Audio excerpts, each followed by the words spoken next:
here at the heart of business capital of the world and Pace University. Thanks also to MIT Enterprise Forum. I just wanted to introduce you also the Legatum Center, which is founded 2 years ago at MIT, because MIT is a good place for all sorts of innovations, and some of those innovations could be could lead to good enterprises in developing countries. And because that's based on a pretty sound economic footing, that 5 Nobel laureates actually came and endorsed our center.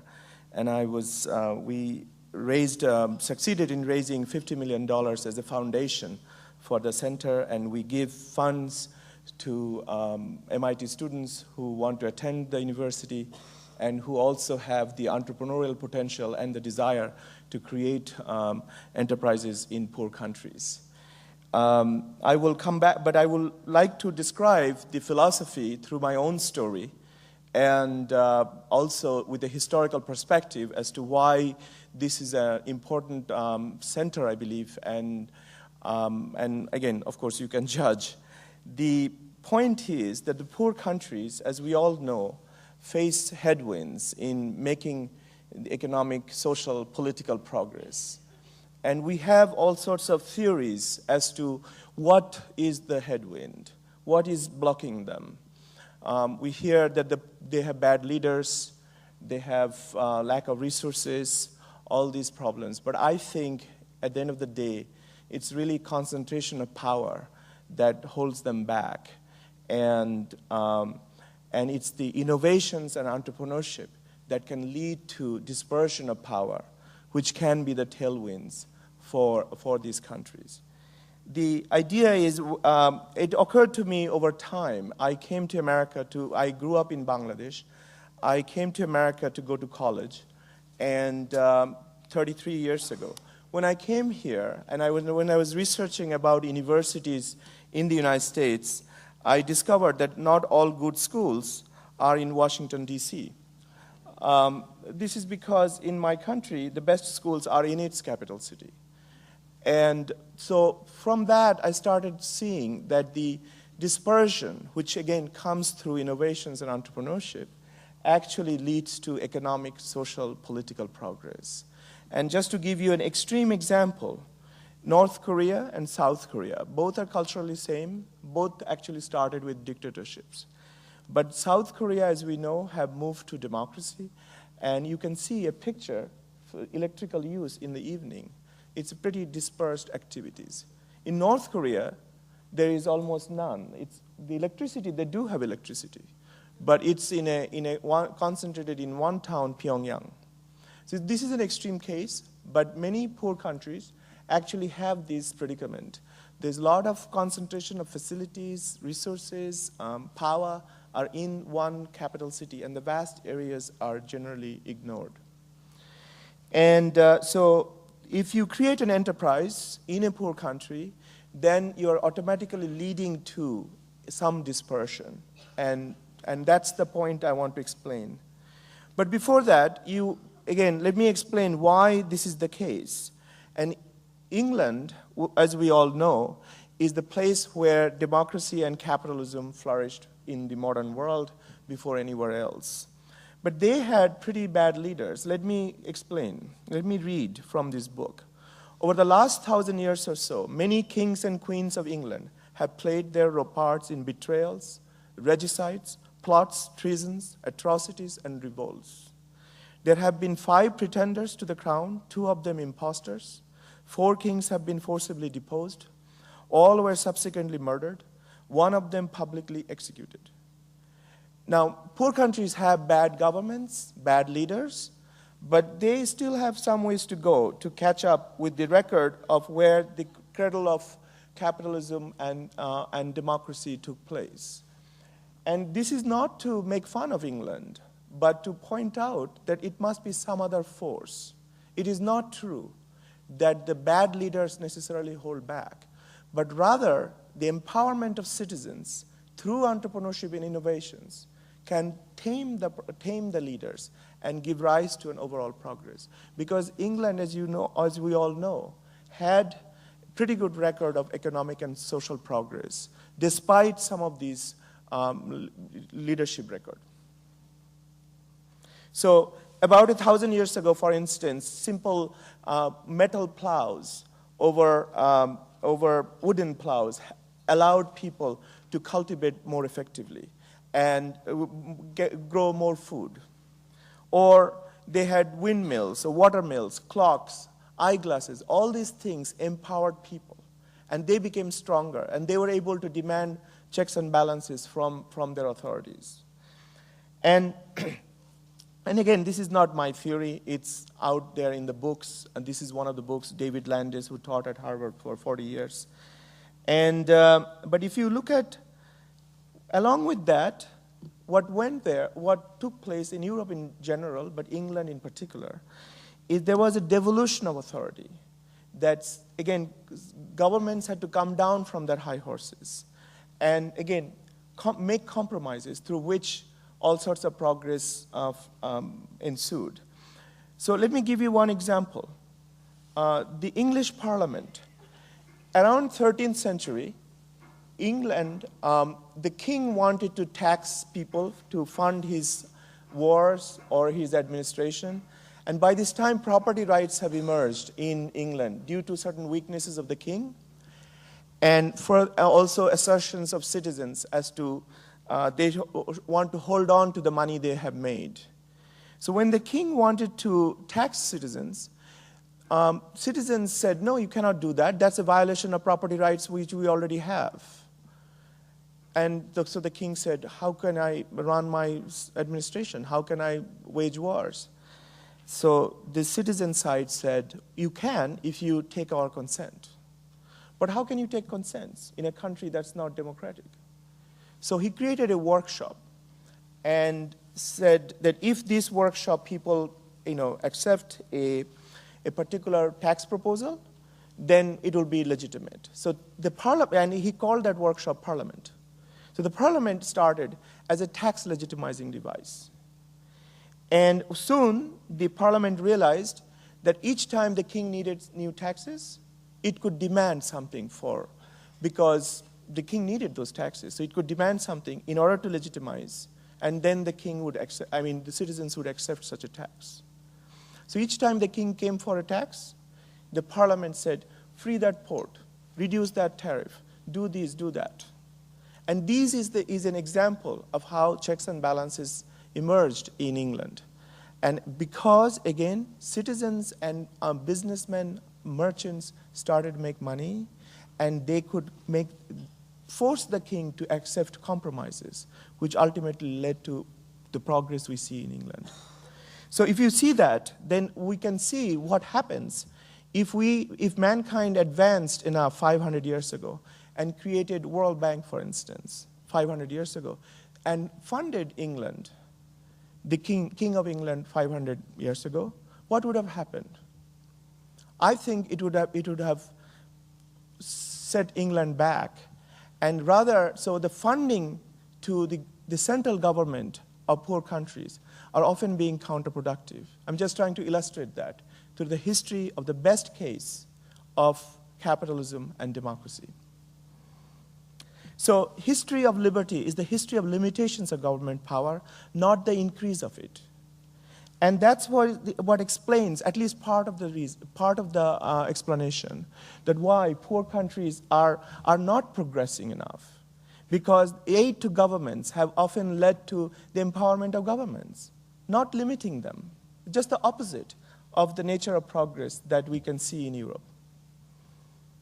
So governments become responsive to citizens when citizens make economic contributions to government.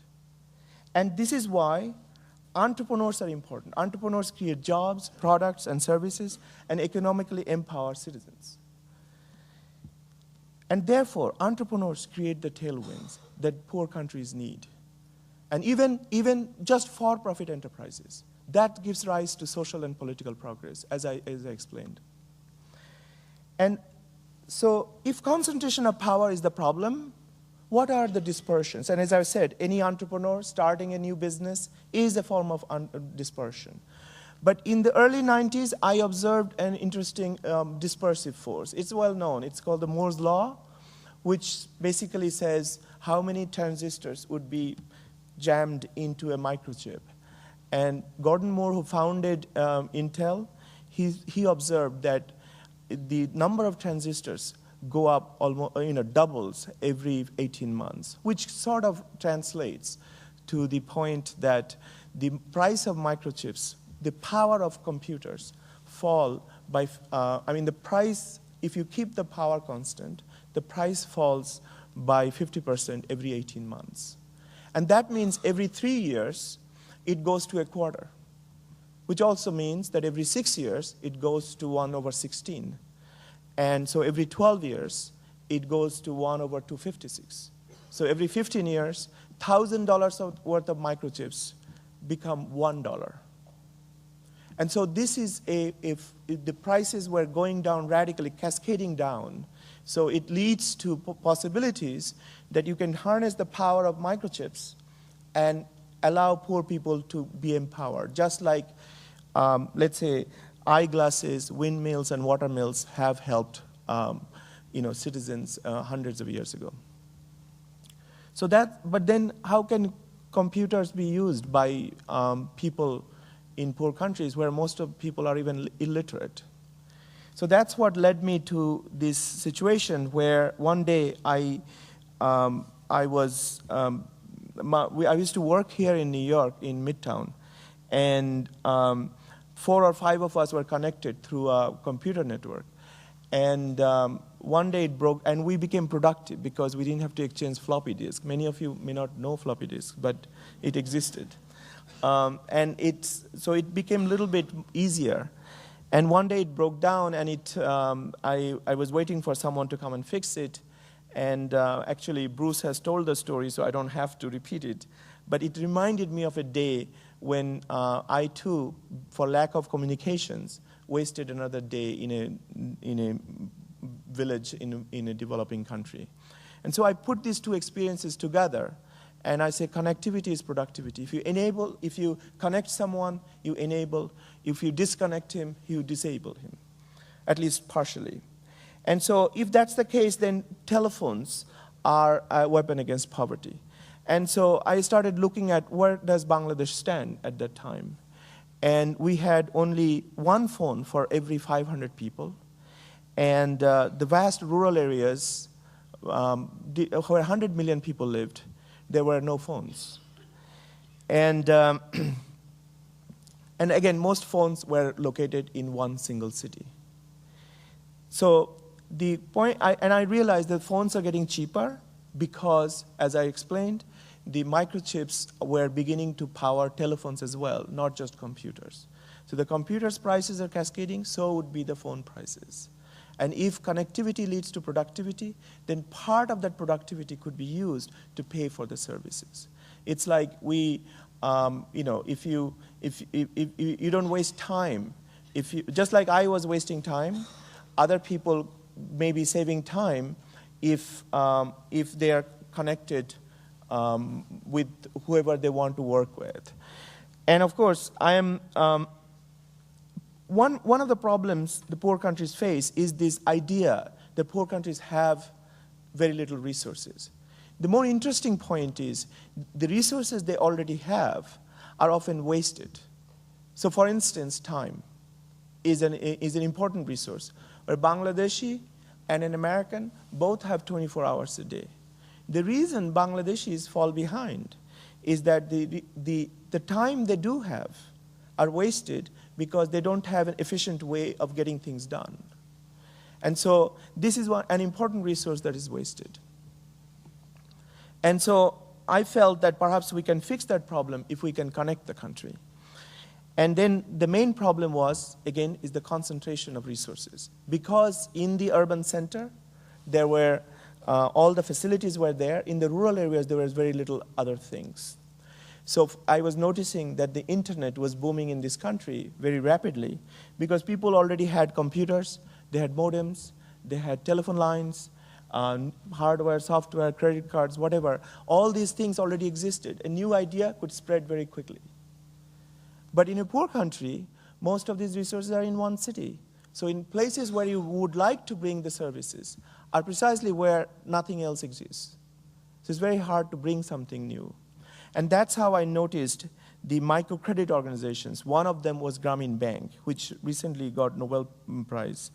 And the Grameen Bank had 1,000 branches, 2 million borrowers, and I thought maybe I could somehow bring them into my project and use those branches as stations to either to put cell towers or customer service, etc. But so I started asking them if they would be interested in being a client, because they could manage the branches better. But this wasn't that interesting to them because they have been sort of decentralized, and they had to be. They couldn't manage the branches minute by minute, so they would get a weekly report from the branches. So they were not that interested in it. So I started focusing on what's the core thing they do. So basically, a woman typically borrows money from the bank, and she buys a cow. The cow gives milk, she sells the milk in the village, and pays off the loan. And of course, there were other loans. There were goat loans, there were duck loans, chicken loans, vegetable loans. But the cow loan was most common.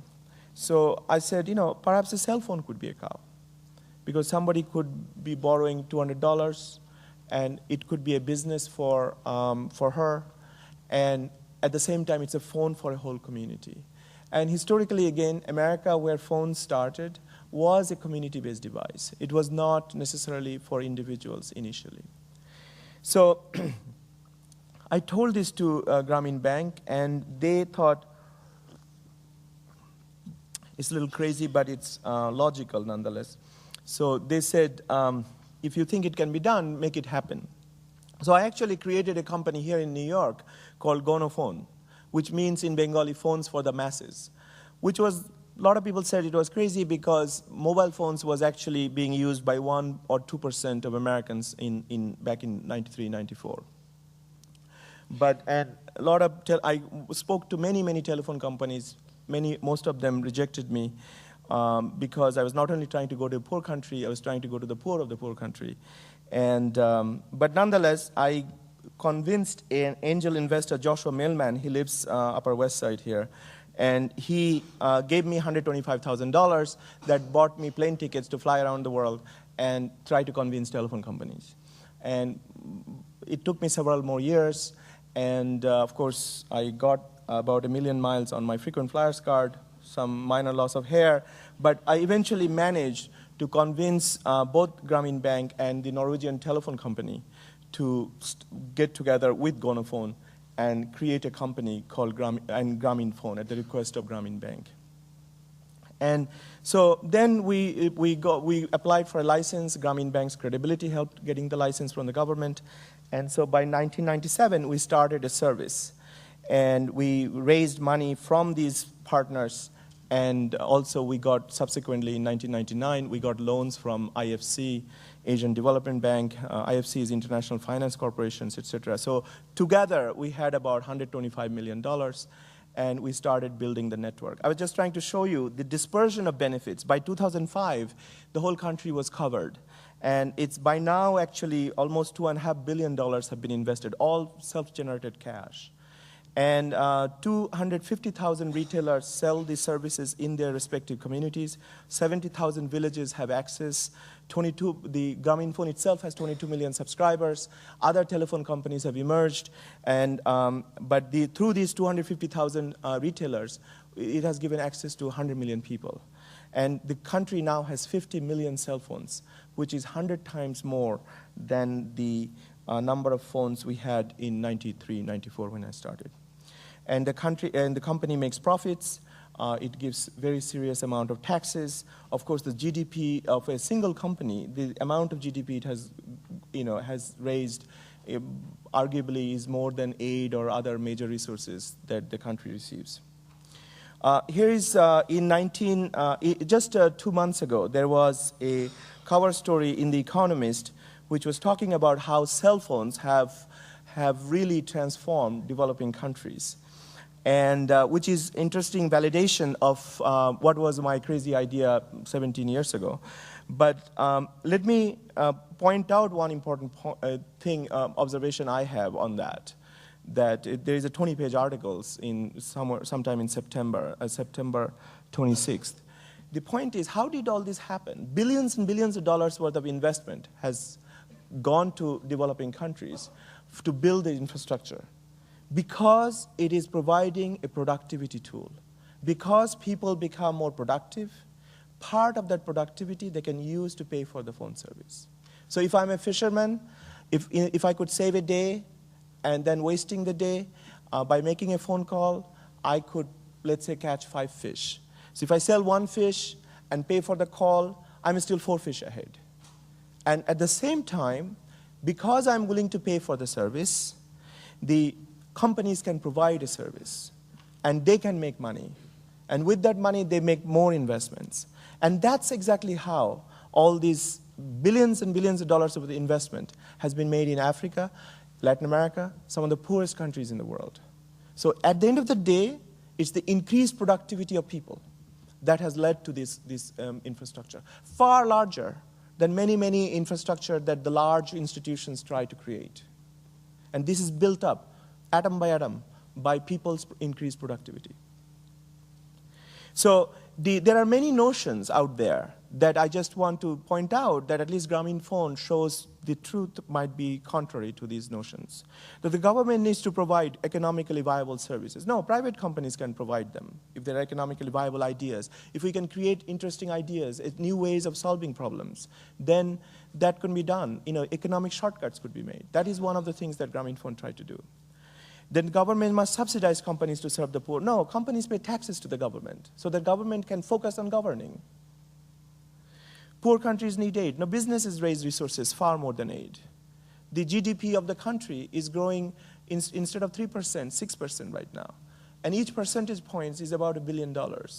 So all these extra productivity is actually far more interesting. And plus, it's not in one pot, which can be embezzled, but rather it's dispersed among the people, which cannot be abused. So rich countries either help or exploit poor countries. No, there could be mutually beneficial relationships. In this case, the Norwegians have not only helped Bangladesh, but Bangladesh is helping Norway. The value of GrameenPhone, the Norwegian ownership, the part they own, is worth $2-3 billion, which is an important part of the Norwegian telephone company. And that's the way it should be. Norway is a country of 4.5 million people. Bangladesh is a country of 150 million people. Bangladesh should be able to help Norway. So poor countries are recipients. They are a resource. Poor people are recipients. No, they are a resource. In fact, their involvement reduces the cost of delivery of a service. So engaging the people, I think, is the key that I'm trying to emphasize on. The uneducated poor cannot do much. That's not true. The people get easily they learn the process very quickly. Within 1 or 2 days, these sometimes even illiterate people are able to provide a service in their community.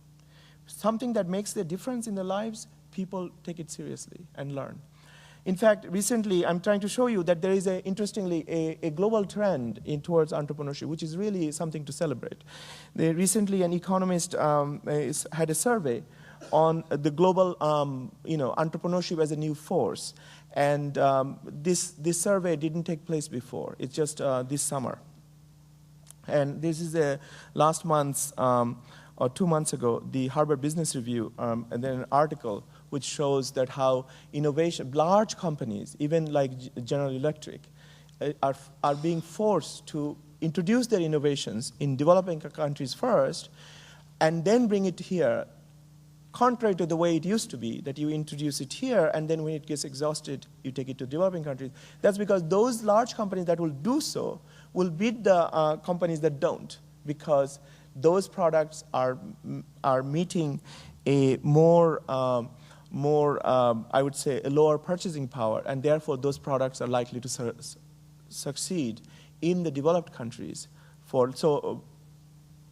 more than for the company that tries that. So in other words, if GE and Siemens tried a product, if Siemens tried it in India first, it might outcompete GE in the United States.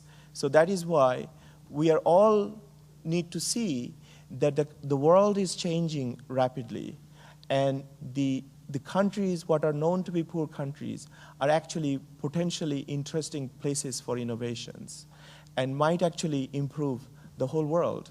And we need to reckon with that. And again, the Legatum Center is precisely on these ideas, is charging ahead.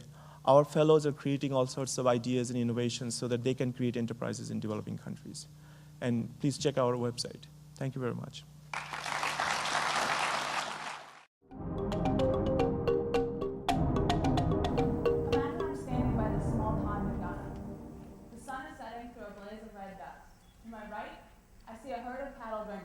And to my left, I see a group of women and children coming to collect the drinking, cooking, and washing water they need for their family for the day.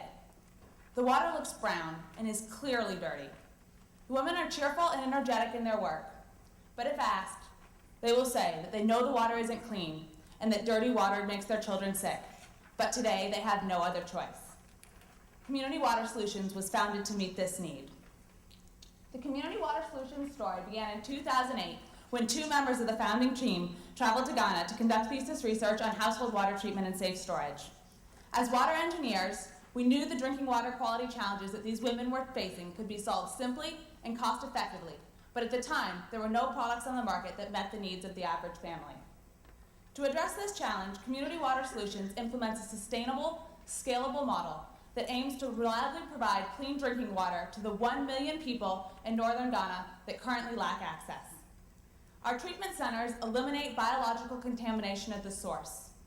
In addition, by providing an integrated solution from source to sip, Community Water Solutions ensures maximum protection against diarrheal disease and childhood mortality. You may ask, how do we do this? First, we use low-tech, low-cost solutions. A community-scale treatment center to serve 1,000 individuals costs Community Water Solutions only $650. That makes us the lowest cost treatment solution available in West Africa today. In addition, for individual customers, we provide a treatment and safe storage product at a price point that is 3 times lower than our closest competitor. Second, we differentiate from standalone wells and boreholes by using chlorination and safe storage to keep the water clean and safe as customers transport it and store it in their homes. And third, we have a revenue-driven local business model that augments our fundraising activities and allows us to generate the capital required to sustain and scale our work. To date, the Community Water Solutions team has implemented 3 locally managed water treatment centers, reaching 2,500 individuals and providing 600 children with a clean, reliable source of water in their homes. Over the next year, we plan to scale up and increase organizational sustainability by expanding our network of treatment centers, cutting costs through local manufacturing, and increasing revenue by expanding into urban markets. Our customers are excited about what Community Water Solutions has to offer, and we look forward to expanding our reach in the coming months with the goal of serving 100,000 people over the next 3 years. We invite you to join us in providing safe water access to this community. Thank you.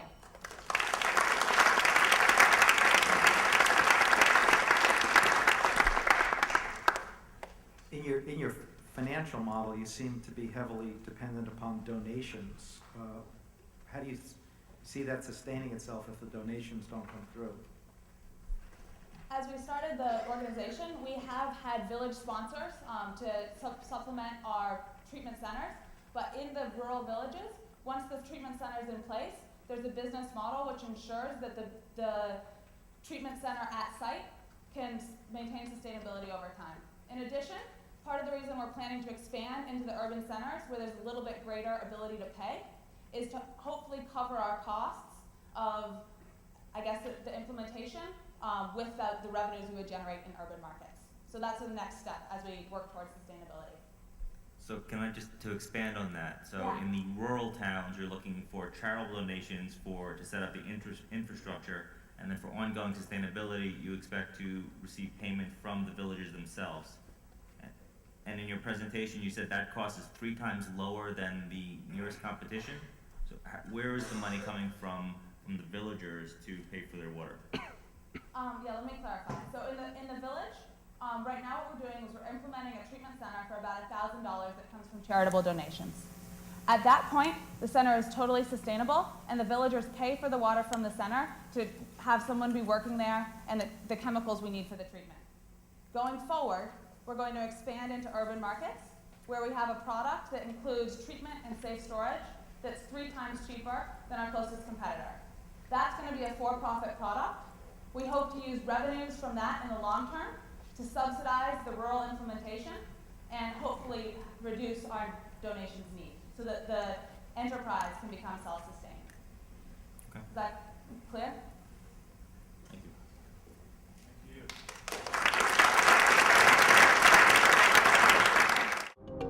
Hello, my name is Amanda Allen, and I'm the founder of newlywish.com, a New York City-based online wedding gift registry service. When people think wedding, the words that come to mind are special, memorable, happiest day of my life. Our goal is to apply these sentiments to the wedding registry. After my own wedding experience, during which I was unable to access my favorite local shops, I asked the question, since no bride is the same, why shouldn't her registry be as perfect and unique as every other part of the wedding? Newlywish is a one-of-a-kind, New York City-based online wedding gift registry service that connects local merchants to metropolitan brides through a purpose-built web application, providing the ideal combination of choice, convenience, and personalization. In addition to offering access to stores that carry traditional items, such as pots and pans from Bowery Kitchen and fine linens from Takashimaya, a unique aspect of our site is the inclusion of non-traditional gifts, like artwork or active gear from Paragon Sports. Brides can even choose to add dancing lessons, spa treatments, or even a membership to MoMA. All gifts are aggregated into a single list, which combined with our local focus provides us a key competitive advantage over other registry sites like The Knot. And we also offer a variety of customizable services like wedding homepages. The registry market is estimated at $19 billion and is currently dominated by about a dozen national department stores. Every year, more than 100,000 New York metro couples get married and over 2 million nationwide. These couples receive more than 150 gifts at an average price point of about $100.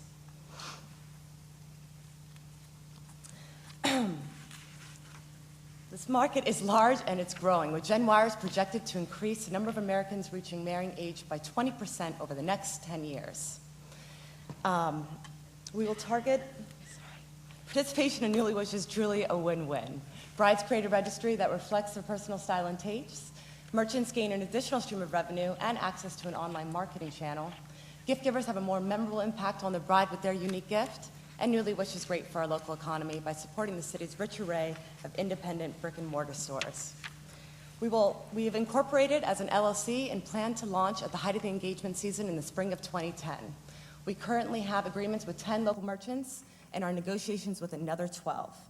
We will target brides through a range of coordinated marketing activities, including digital marketing PR, as well as strategic partnerships with industry professionals like dress planners, dressmakers, and wedding planners. We require $100,000 to launch and support ongoing operations. Majority of our revenue will be generated from a commission on all sales transacted through our site. Our goal is to capture 3% of the New York metro market within 36 months of launch, which will generate annualized revenues of nearly $2 million. And while our initial focus is on the New York metro market, we believe that our model is very well suited to other urban areas, and we plan on not only expanding our geographic reach, but also into other gift-giving occasions once proven success in NYC. Thank you very much.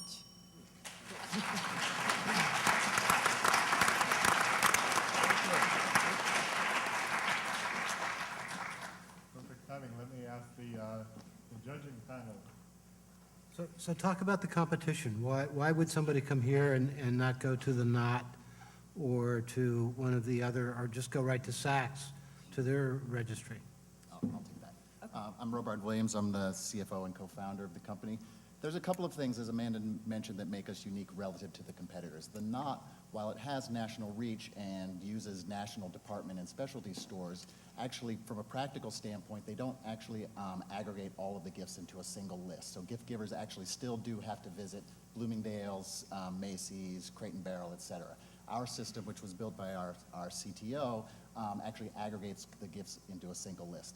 In addition, I think that one of the key competitive aspects is our local focus. We're allowing New Yorkers, and hopefully we'll expand into Boston, Chicago, LA, et cetera, to use their more favored local institutions as opposed to having to rely solely on the sort of oligopoly of the large national department stores. So it's sort of Just twofold. one question. I mean, Yep. do you actually have relationships with these companies, or are you doing screen scraping? Do you have API relationships, or are you just going out and scraping their sites? Well, it's ultimately, we're going to have an API that pulls it in. Currently, right now, we're getting flat files, which with basically the JPEG, the price information, and et cetera, But our goal is to ultimately have a full system that pulls it in automatically and ties into their back office so that we can really be tied into their inventory system.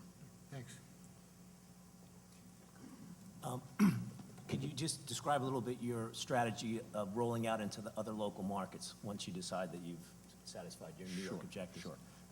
Our expansion strategy is actually twofold, as Amanda mentioned. First of all, there's sort of a geographic expansion, and the second is to other gift-giving occasions. We're focusing on wedding registries, which make up the majority of gift registries, about 90 to 95%.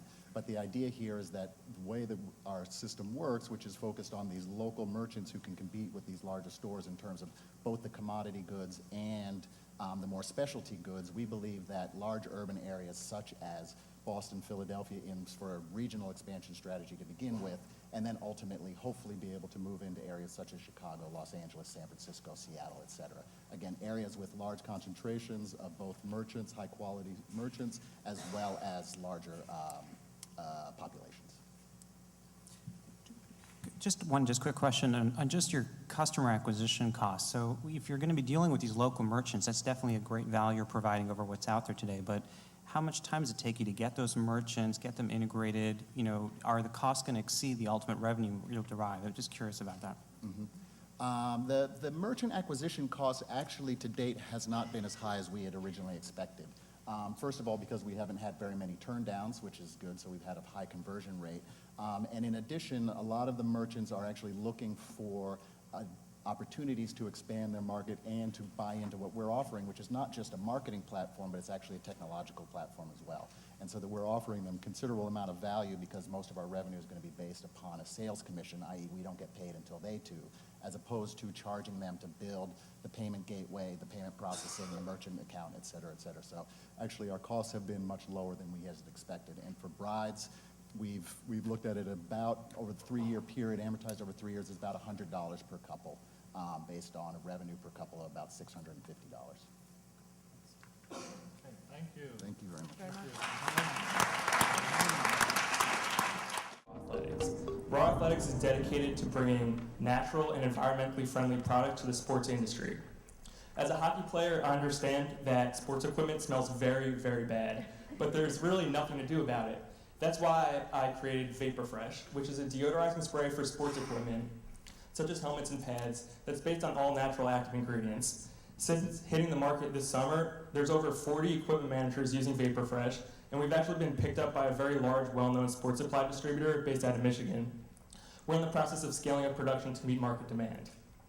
Now, Vapor Fresh has been great, but we've identified an even more attractive opportunity that will also complement Vapor Fresh perfectly, and that opportunity is the sports laundry detergent. So sports jerseys, athletic apparel, workout clothing, they're all so much dirtier than the average piece of clothing, yet we use the same average detergent to clean it. Nothing with a stronger cleaning agent, nothing with a stronger scent, just the same average detergent. And this type of laundry is typical of what an equipment manager does on a daily basis, yet no one's focusing on this market. For example, Virginia Tech Athletics, who's already a customer of Raw Athletics, does 40 to 50 loads of laundry on any given day. These programs are doing thousands of loads of laundry per year. If we take into account the real-life spending habits of these organizations and compare it with the amount of total organizations in the country, you'll see that the market for a sports laundry detergent, specifically for collegiate and professional programs, is about $10 million. But that doesn't take into account the consumer market and the high school sports market. So when you take into account the over 465,000 youth hockey players, the 2.8 million Little League baseball players, and the over 18,000 high school football programs, you'll see that the larger overall potential market for sports laundry detergent is greater than $125 million. So our initial target market is going to be equipment managers of collegiate and professional sports organizations. Now, these are the same equipment managers that are already using VaporFresh. And these equipment managers already come to Raw Athletics to provide cleanliness and freshness, so a laundry detergent just fits in there absolutely perfectly.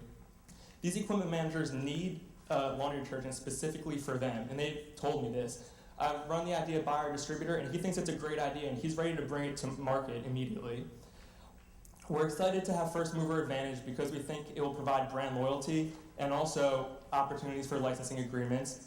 We're glad that this opportunity is very scalable, and the lack of competition out there is screaming for us to enter the market.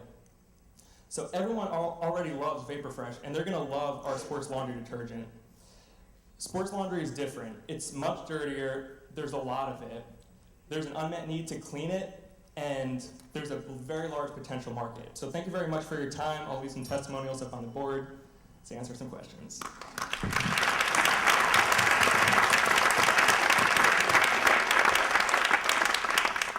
I've got two quick questions.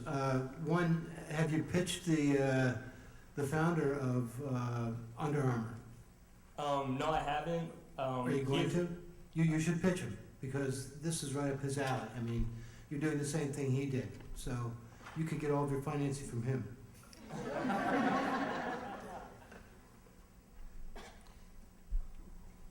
Could you, sure.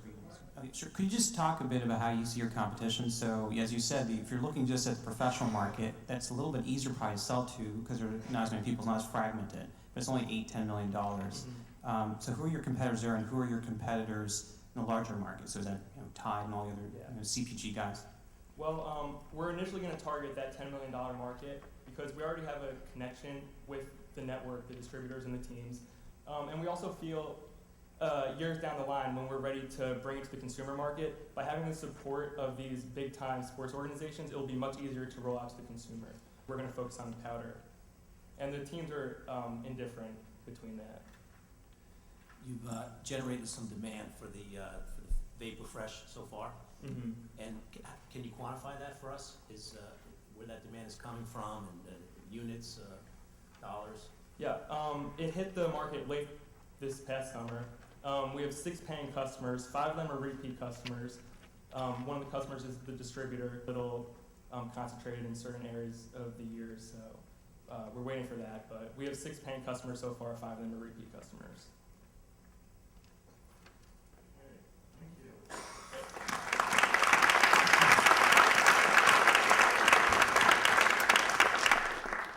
Is your small business throwing away money on marketing?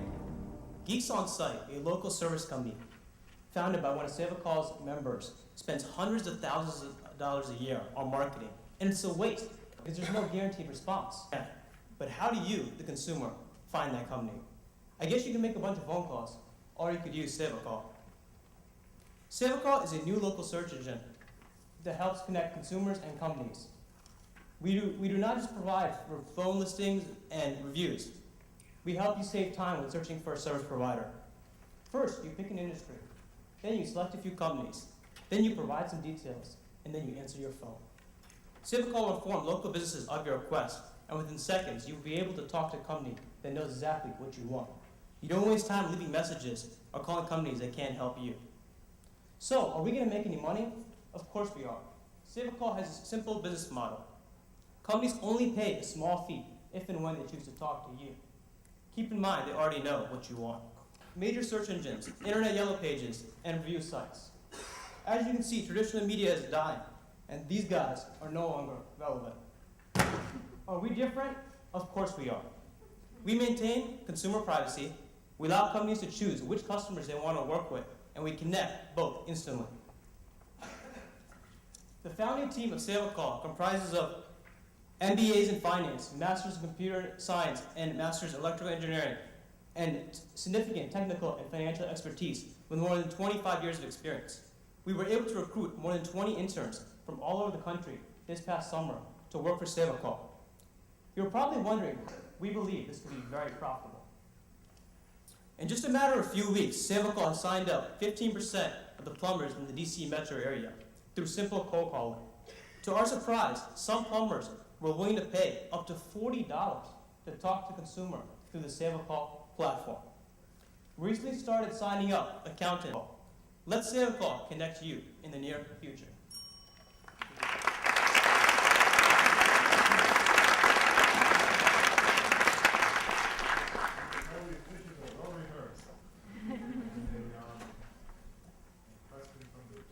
Overview, if a company doesn't respond within a certain time frame, then you then go to another company where you give out an individual's information.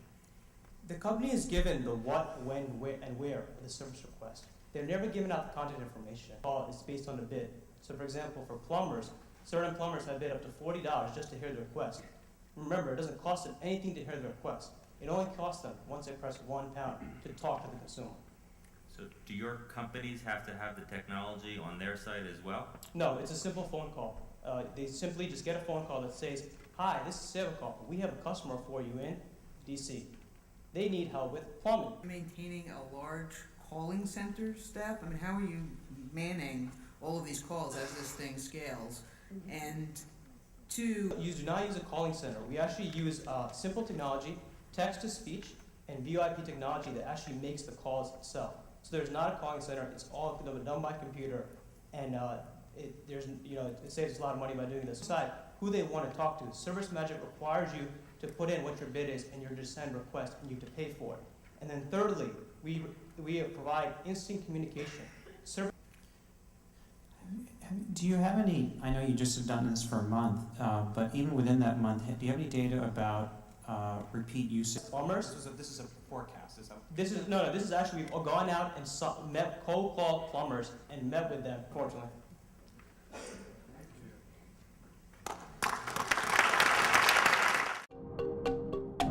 Hello, my name is Jared Greer. I'm the CEO of Tears for Life. Take a moment to consider the 8 women in your life closest to you. One of those 8 women will get breast cancer during her lifetime. Even with current guidelines, women are not being screened as often as they should, but Tears for Life can help. Our mission is to develop better breast cancer screening tools that increase screening rates, save lives, and reduce treatment costs. We will achieve this mission because our chief medical officer, a breast surgical oncologist, has discovered proteins in women's tears that indicate the presence of breast cancer. We have an exclusive license for this patent-pending technology, and we are developing the Tear Test Kit, a non-invasive and convenient screening tool for breast cancer that will be a disruptive technology in breast cancer screening. The Tear Test Kit is a high-margin product that addresses a $15 billion annual market. It will be conveniently located at doctor's offices. It is less costly than a screening mammogram, and it is painless. These competitive advantages not only promote early detection and treatment, they also provide Series A investors a potential 65 times return on investment. Now let's take a look at the science behind our technology. Our proteins were discovered by utilizing a CELDI mass spectrometer.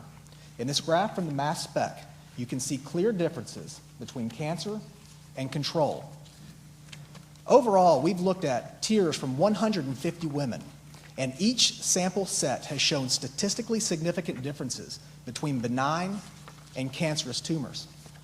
In fact, the data suggests that the sensitivity and specificity of our proteins will be no worse than 90%.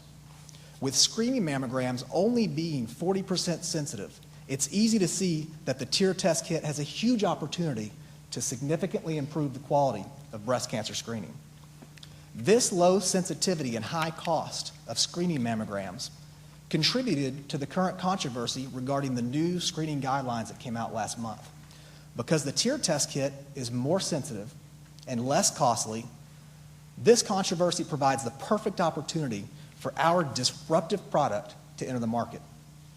Right now, we need $25,000 in order to analyze a final sample set of tears. This will allow us to sequence our protein and validate our previous results. Angels and VCs have indicated to us that after we accomplish this major value-creating milestone, we will be extremely attractive for Series A investment. By 2013, we project revenue at $67 million and EBITDA at $27 million. We would love to discuss this further with you, because when you choose to invest in Tears for Life, you are choosing to change the world one woman at a time. Across India, each day, 15 million vendors take to the streets. Through 500 million daily transactions, they sell everything from fresh vegetables to haircuts to transportation to over 300 million consumers. But despite how massive this market is, street vendors remain amongst the poorest workers in urban India, typically earning less than $2 a day. Street vendors do not do anywhere near as much business as they would like, typically operating at just 30% capacity on average.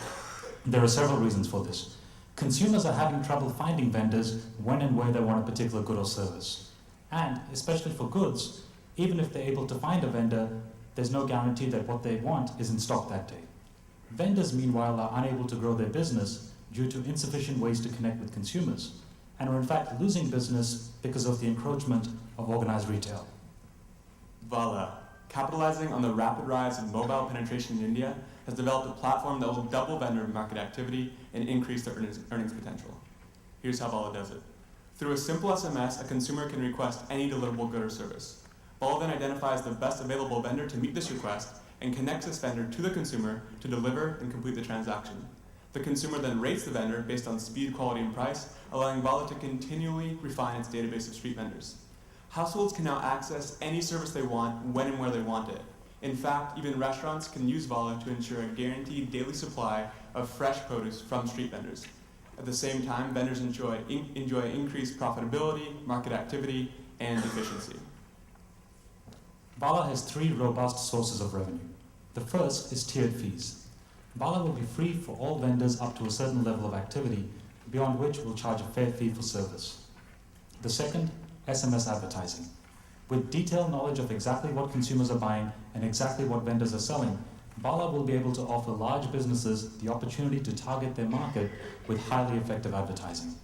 And the third, data aggregation. As Vala scales, we will amass a wealth of information on the informal market. This information will be incredibly valuable to businesses, policymakers, and social enterprises across India. Starting with just 2% market share in the first year, growing to 3 cities within 3 years, we will generate $52 million in annual revenue with a 15% profit margin. But most important are the 900,000 street vendors that we will reach in the same period, doubling their market capacity and increasing their earnings from $2 to $4 per day. Because just as Professor Quadir said, productivity is connectivity. We have done market analysis and consumers want this. We have the support of India's National Street Vendors Association, and with your support tonight, we will finish technology development, complete market analysis, and be ready for launch in Mumbai in June 2010. Thank you very much.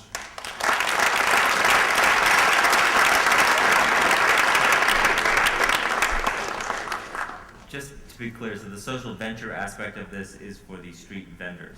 So it's helping businessmen or business people. It's specifically for the street vendors. Basically, street vendors are sitting idly, not working.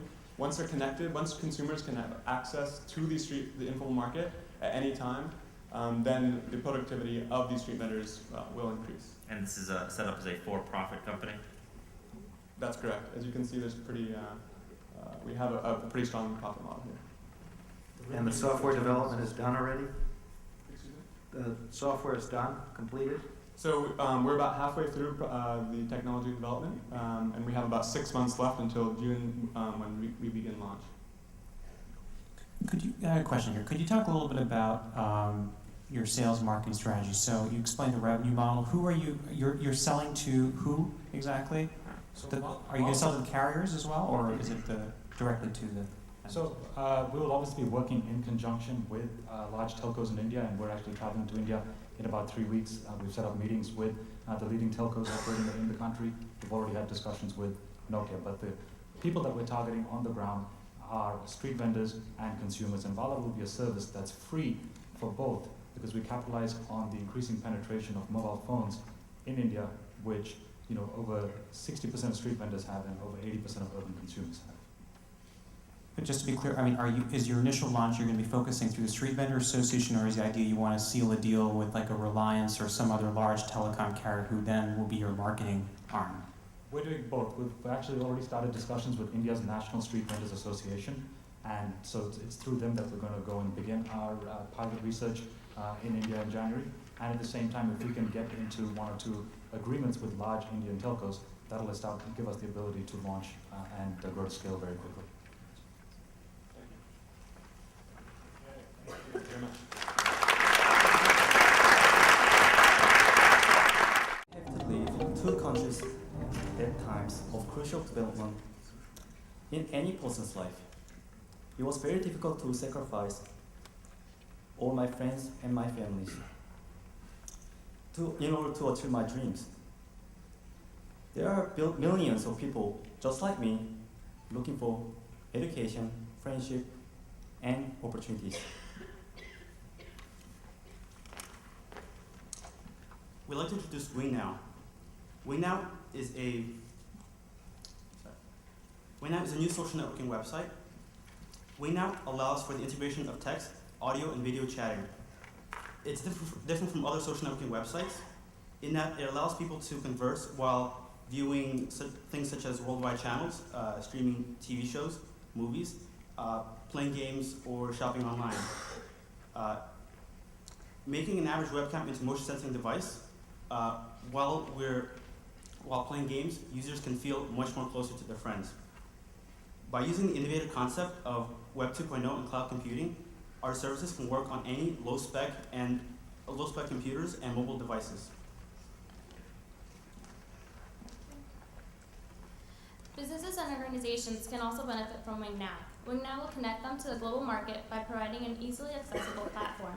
By creating their own web space and utilizing the virtual office space to perform everyday tasks locally or abroad, borders become faded. Voice-activated commands will allow people with disabilities to run their businesses and function at their best without limitations. We will generate our revenue through general advertising and business hosting. WingNow will provide free service to all individual consumers and qualifying nonprofit organizations.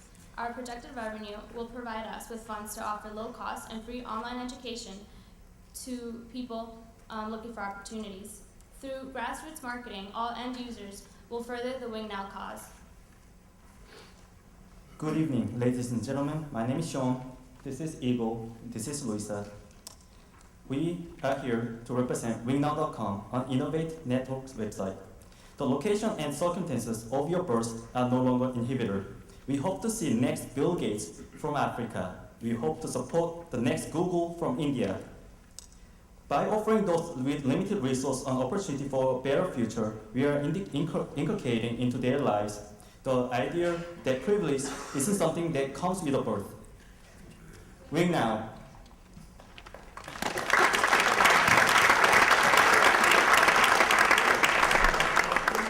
I'm sorry. Oh, go ahead. I'm sorry. I thought Al Gore already invented this.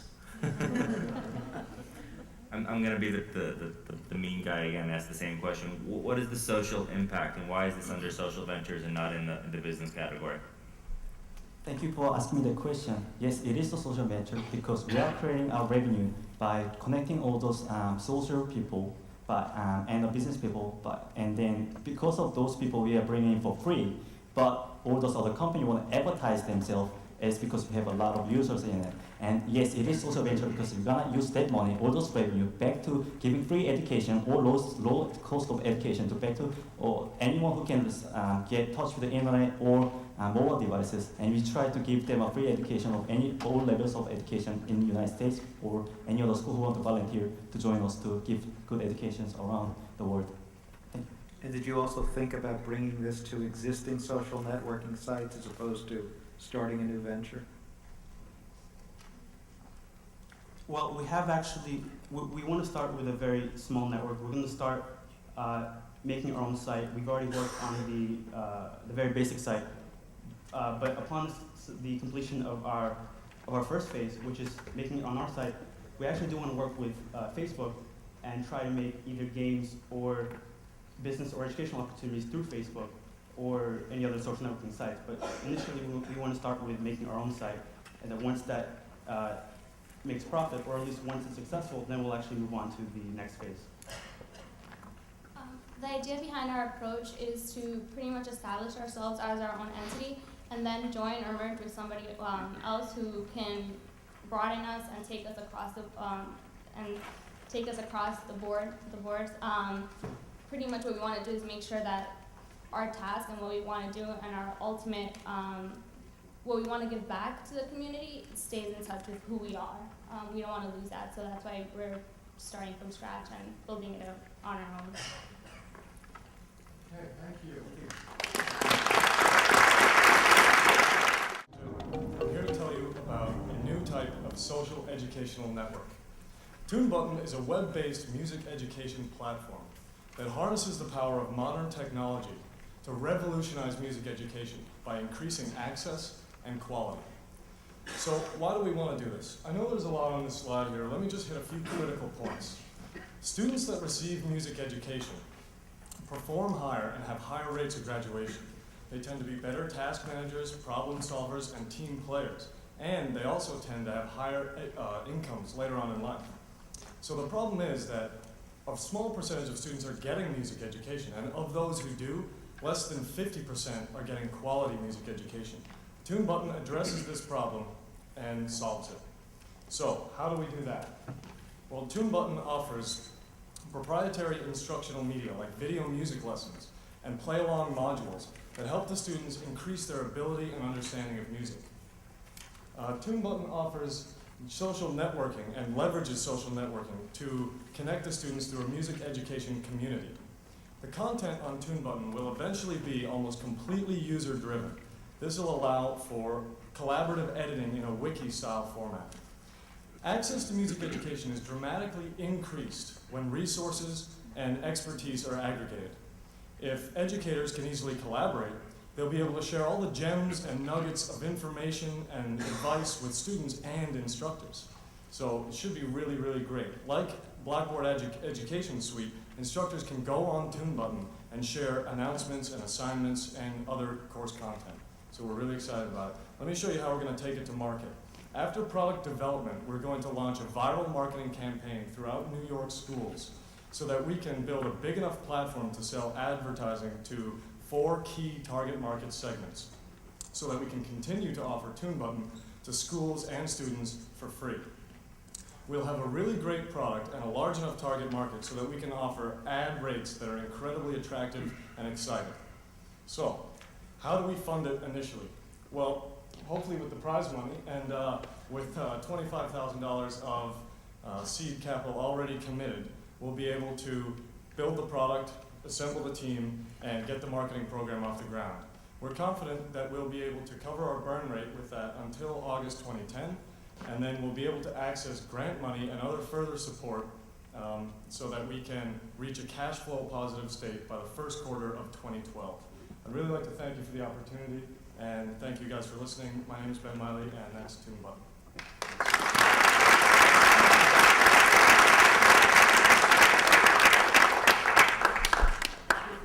I just wanted to ask you a little bit about the legal advice that you've gotten about school systems prohibition about advertising and commercial advertising in anything that they acquire. Have you thought about going directly to school systems to purchase it rather than advertising? Yeah, we thought about that originally when we were, the idea kind of started off as a for-profit venture, and then we kind of realized that it's very difficult to sell things like software or music education tools to schools because of their purchasing cycles and their budget limitations and things like that. So we decided to go for the for-profit and have a free product for them to use. And so schools, we just want to get the product off the ground. And we don't necessarily need to start advertising right away. That will probably happen around a critical mass of maybe 25,000 users. And hopefully by then it'll be out of the school systems and more in the public domain. I guess my question is the statistics about music education come out of schools where they offer music classes, generally better off schools with better finance. Your product would be used by an individual alone in their home? And students of schools. Actually, the entry is through the schools, actually. That's how it's I understand the entry is through the schools, but the user would still be using this alone in their home, basically. Right. The goal is to get to students that may not have enough money for private instruction or to attend jazz ensembles or something like that, but they have enough money for an internet connection and they have a PC at home. So just to throw a tougher kind of social venture question at you. So the students who would be participating would have to purchase their own instrument, they have to have computer access, they have to have a high-speed computer access, but they'd be working in the privacy of their home. Right. And Well, do- no, not entirely. They'd be working in school too with the professors, because the professors are integrating this, or the teachers are integrating this into their curriculum, ideally. Okay. Thank you.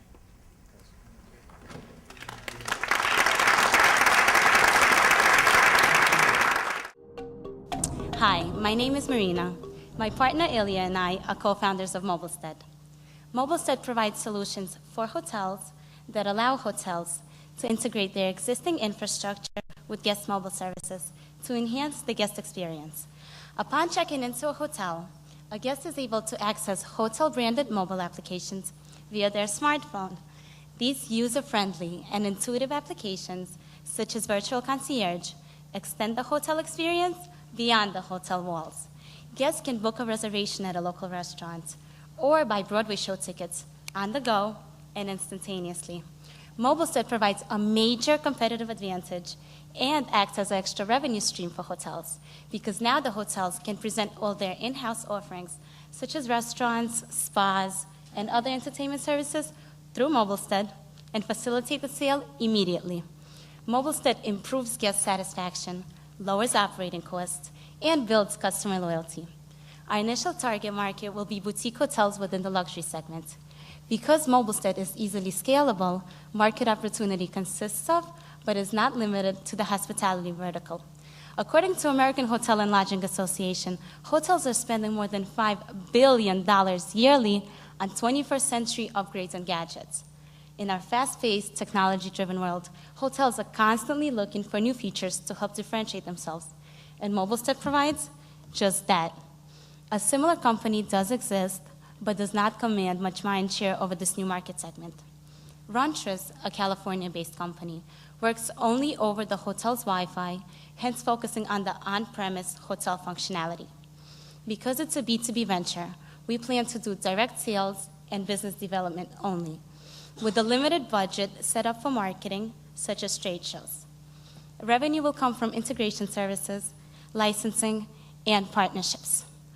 Our financial projections show that MobileStead will break even within the second year of operations in 2011, when we acquired 3% market share of the luxury hotel segment. This will give MobileStead a gross profit of about $500,000, which will then just about double yearly. MobileStead is seeking $70,000 in initial investment, 30 of which we hope will come from round A financing. We plan to allow the investors, as well as the market conditions, dictate the term sheet. Ilya's background is in software development. I have a degree in finance and economics. Using that synergy, combined with our drive and our ambition, I have no doubt that our management team will help make MobileStead a success story.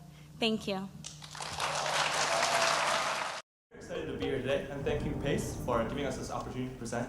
My name is Mark Yen, this is Rhonda Jordan, and this is Egg Energy.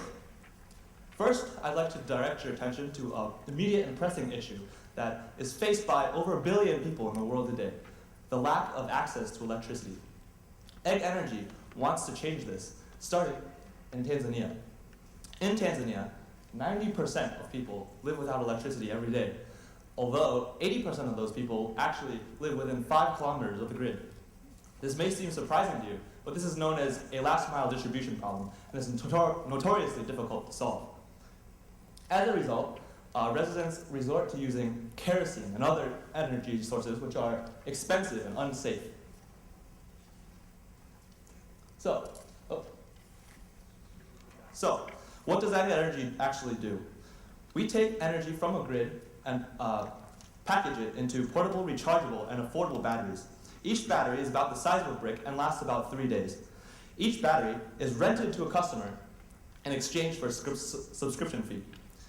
Customers exchange their depleted batteries for a freshly charged one for a small swapping fee.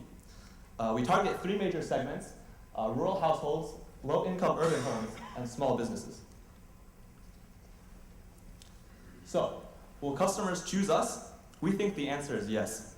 A typical home spends about $100 annually on energy, but with Egg Energy services, customers can save up to 45% on energy expenditures after the first year. This is 40 times cheaper than even the cheapest grid connection in rural areas. And grid connections in those rural areas are actually notorious for being very unreliable. So, who's going to make this happen? Egg Energy's team is composed of MIT and Harvard alumni and students. Jamie is our CEO, and he's been in Tanzania right now. He's been there for the last 6 months. Rhonda is our COO, and we have a board of 6 advisors offering expertise and support. But most importantly, each one of us has a specific African experience that we provide.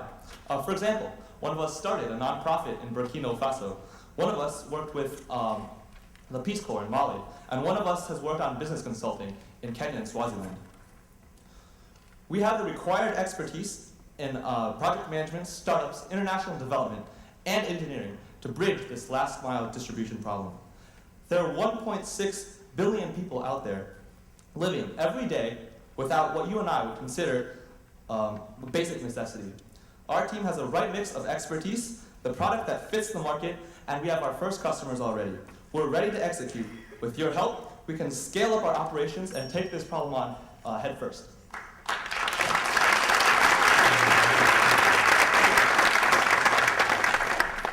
So, again, back to the individual costs per family. You're saying that this 90% that's living currently without electricity is spending $100 a year now on alternative energies?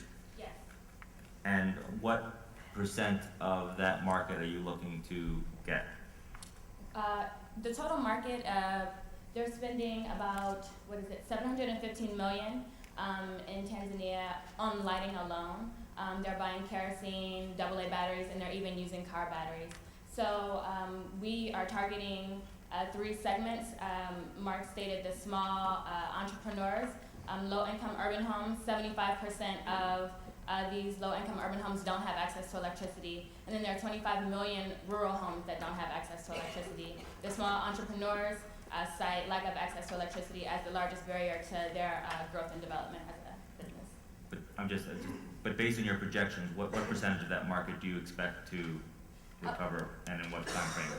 And in what time frame? Yeah. So within, within, what do we have? Within 5 years, within 5 years, we're only projecting to cover 3% of that market, of the total market, but we're very profitable at that point. Within the first year, we will make,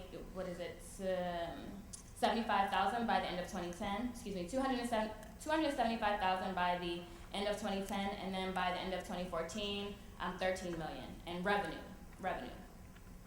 Do you see differences in marketing to the small business or the consumer? Not too much. It's just that the small business, they actually want more batteries, more than one battery.